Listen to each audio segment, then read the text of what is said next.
Hello everyone, Pedro with you, and in this video I'm going to show you how to unarchive a story on Instagram. So first of all, you need to open Instagram, open your profile, and for example you shared the story and somehow archived it and you don't know how to unarchive. To unarchive a story, you need to go to profile, click on the three lines in the top right corner.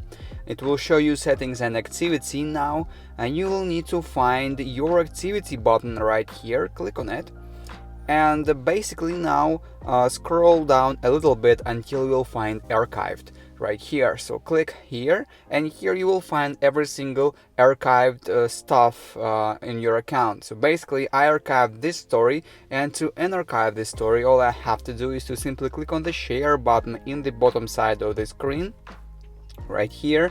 And as you can see, now I can post my story, I can edit it as I want, change the text, change the size of the story, everything, and just click on the send in the bottom right corner here and share, and done.